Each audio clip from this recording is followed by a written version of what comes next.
Well, thanks, Taya. Cultural perspectives on the Hopewell Rocks, investigating community values in a geotourism. Yes, thank you so much.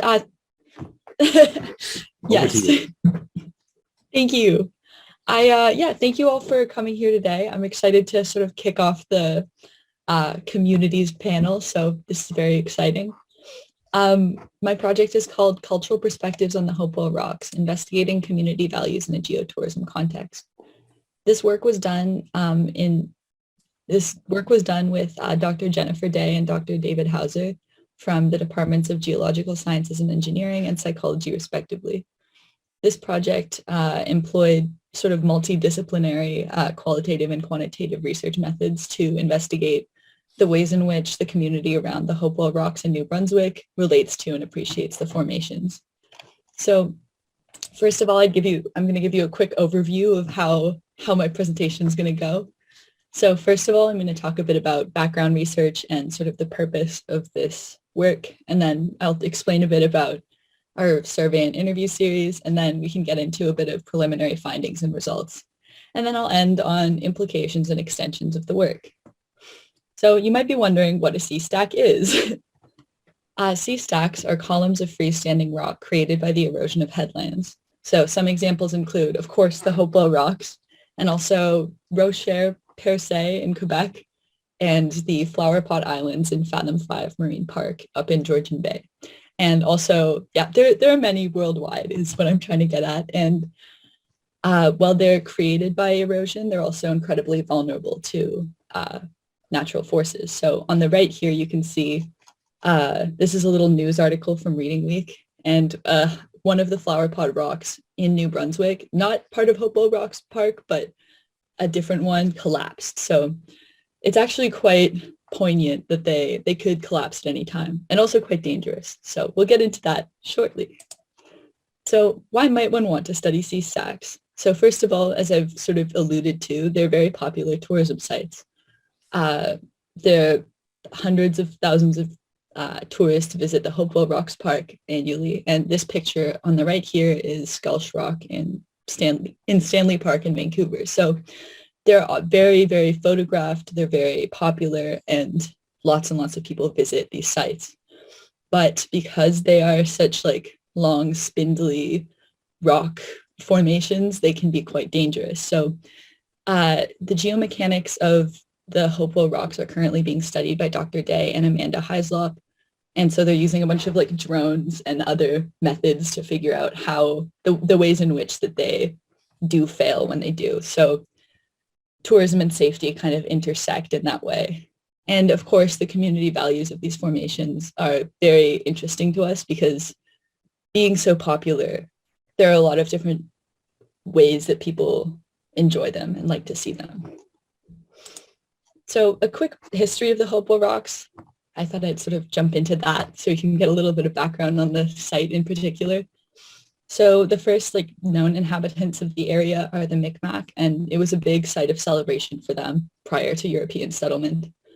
And the site actually became really popular among European settlers in the late 1800s and early 1900s. So there was like there were cabins down there, there was a pavilion. It was very exciting, but it eventually gained provincial park status in 2007 and became the park that we know today. So this is a nice little picture of the Hopewell Rocks, and you can see a little staircase that allows you to explore the ocean floor. So as I mentioned earlier, we used mixed methods research that involved a survey and an interview series. The survey was conducted via Qualtrics and administered digitally, and the interview series was conducted via Zoom. So one of the, I guess, limitations, but also strengths of this research was that it was all done online. So on one hand, we could interview and interact with people across Canada, but on the other hand, we were not able to meet them in person. So yeah, that's kind of how we conducted our research. Today, I'll be talking more about the interview series because we're still working on the data analysis for the survey. So one of the main themes we were interested in is the connection that people have to sea stacks and to nature. So as I'm sure you can imagine, sea stacks have sort of and a lot of natural formations have sort of like this spiritual or like a sort of ineffable quality about them. Like they're just magnetic in a way that it's difficult to articulate. So we're trying to like get at that and figure out how people sort of appreciate them in different ways. So some of the themes of interest that came up in our research were people's emotional connection to the formations and people's emotional connections to the outdoors. People talked about visiting sea stacks and like kayaking around the area for their mental health. Some folks shared family memories and anecdotes about taking their kids there or visiting the rocks as a child. And of course, a lot of folks shared their geological interest in the site.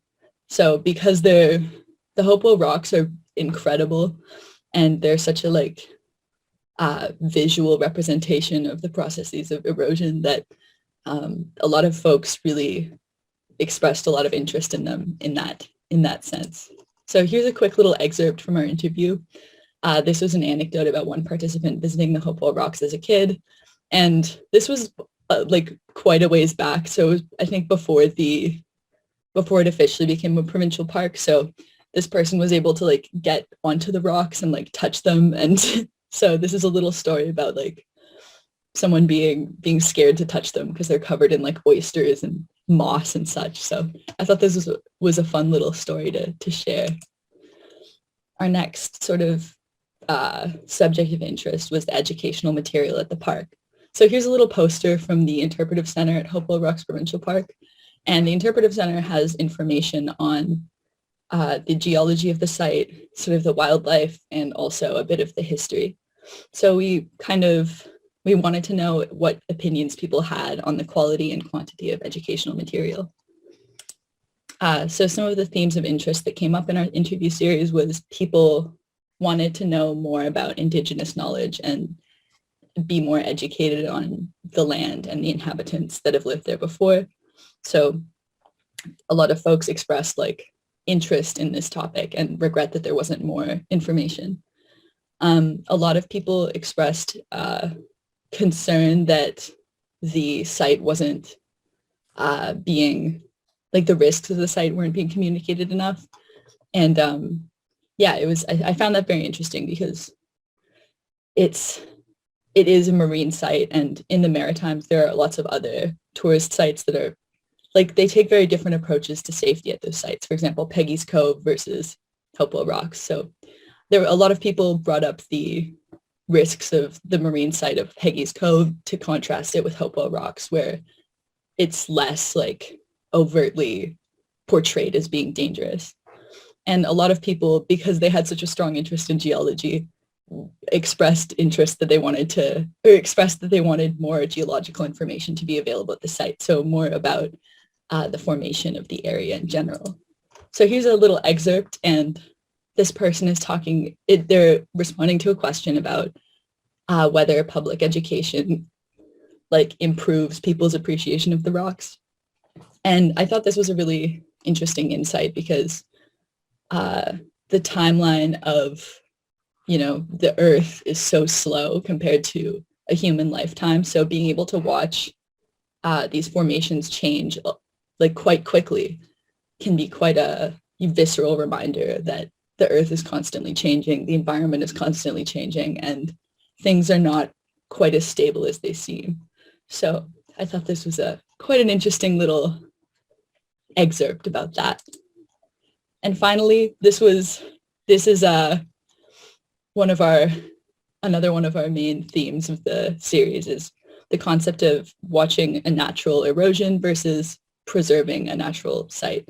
So this is a picture of Elephant Rock at Hopewell Rocks Provincial Park, and Dr. Day and Amanda are studying this failure. So this happened in 2016, where the entire front of this elephant trunk carved off. And as you can see, that's a lot of rock. This happened when the park was in its off season, but it's still, because it was sort of a recent event, we mentioned it in the interview series to elicit information. So people, again, brought up themes of knowledge and danger, and that some people wanted more information to be out there. Some were more like libertarian and like, if you get close to the rocks, that's your business. That's, up to you. And we talked also about the concept of preservation versus the natural process of erosion. So again, this person is saying that the rocks should be left alone to their natural form of decay because that's, that's the natural cycle of life. So finally, I thought I'd touch on some conclusions and implications. The research is ongoing, but some main themes have been that education is important and people are more interested in rocks than you might think. So talking about and appreciating natural formations seems to be good for people in general.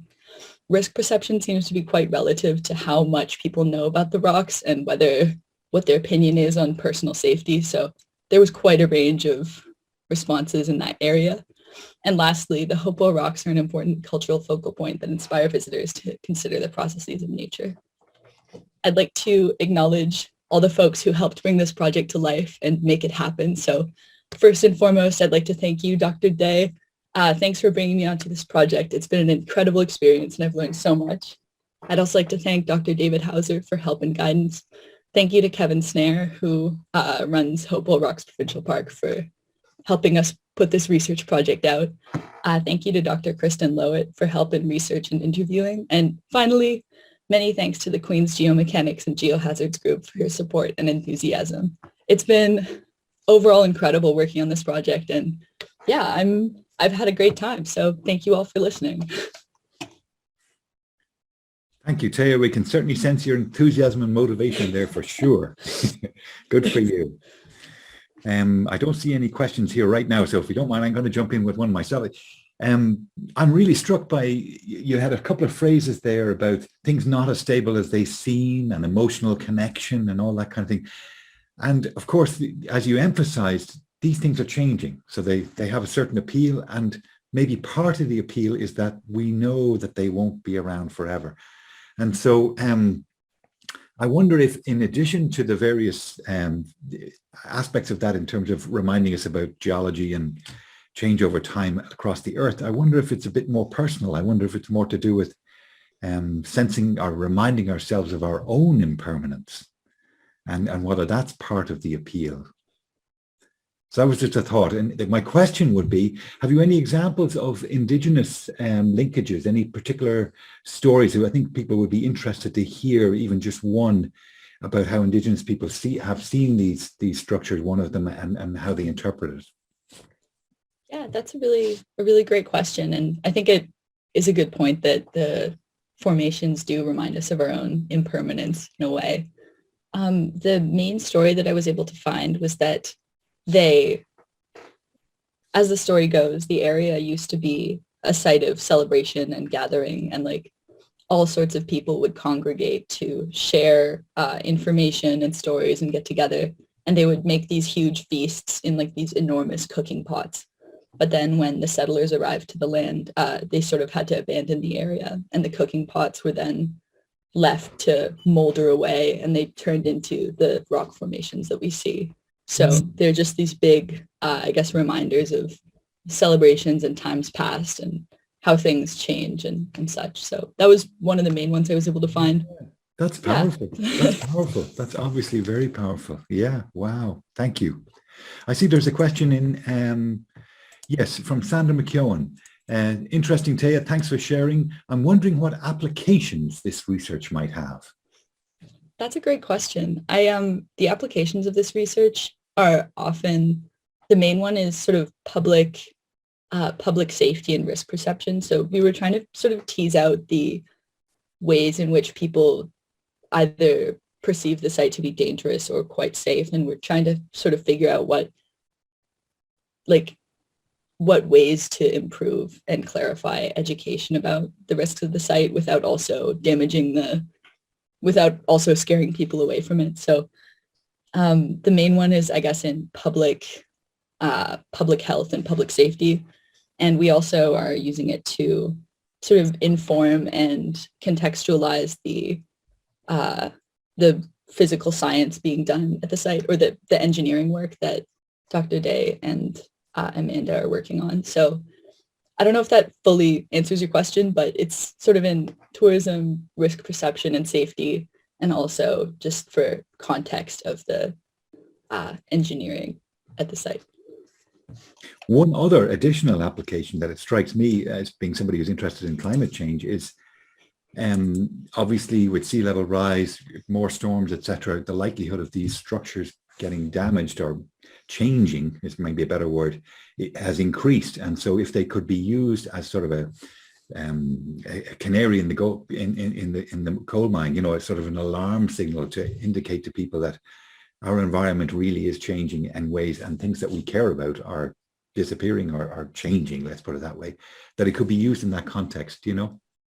Yeah, absolutely. I don't know if you can see it, but this paper by Amanda and Jen, they were talking about how, like, you're right, like sea level rise also sort of, it damages the base of the rock, like the ocean erodes minerals at a different rate than the air and the sea spray do. So that plus the increased like volatility of storms and like just the extremity of the environment is increasing. So I think you're right. There might be some canary in the coal mine because as we all know, conditions change all the time. So That's right. Yeah.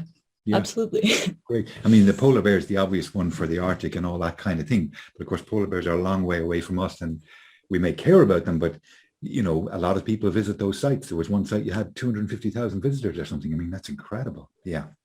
Anyhow, we better stop there, Taya. Thanks a million.